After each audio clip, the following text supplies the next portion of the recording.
All right, so I don't like gluing fiber in place. It tends to want to pull up and away and scrunch up over time. So instead, I like to staple it onto the board the same way I would the fabric.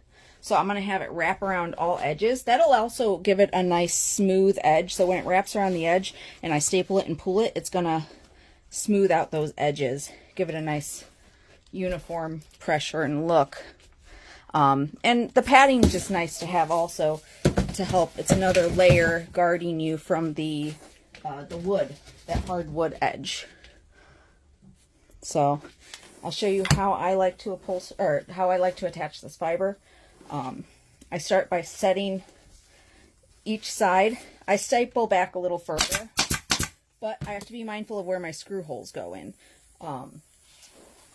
So don't staple the fiber over the screw holes, because when you go to put the screw in,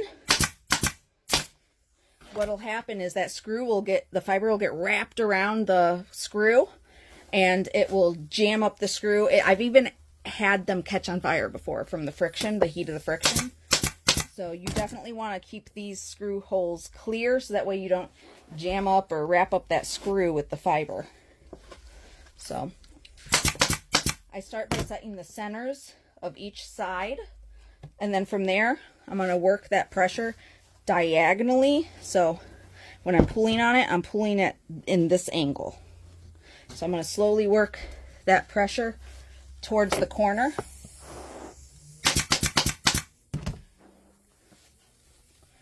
Until I get to that corner. I'm going to stop a couple inches from the corner on each side. And then I'll show you how to do the corners in a second. There's a few different ways you can do the corners, but this is the way I'm going to do it for this one. I'll show you how in just a second. So, reworking this.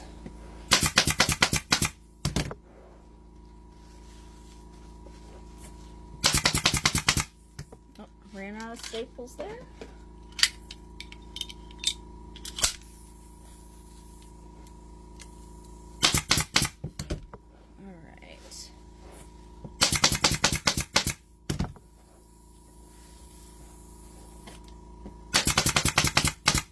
Now all of these corners are left open. There's a few different ways you can do it.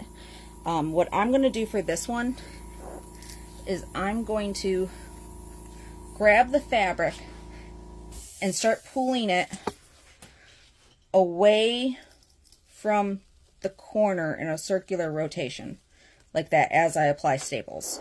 So see if you can see that. I'm going to grab it, pull, grab it, pull, grab it, pull. See how I'm twisting it in a circular rotation? When you do this though, you got to make sure you don't have any lumps, like you're not stapling over the previous staples. If you end up with a bunch of fiber and fabric lumped up in the corner, it's going to put a gap between the wood and the seat when you screw it in. You don't want a gap. So, which welt cord, when we put the welt cord on, it will help with closing up that gap. But it's when you got too much bulk, like too much fiber and too much fabric in there, you're not going to be able to close that gap with just welt cord alone. You see? So I rotate it out. And make sure you just trim out your excess as you go. Some people use razor blades. I have a pair of scissors that's specifically for my upholstery work. I never use my fabric scissors on my upholstery, like as I'm doing upholstery. Those stay specifically for fabric cutting.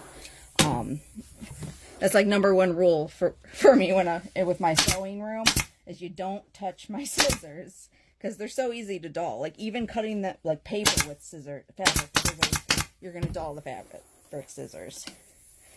And there's not much more frustrating to me when I'm on a timeline or a deadline and my scissors aren't wanting to cut.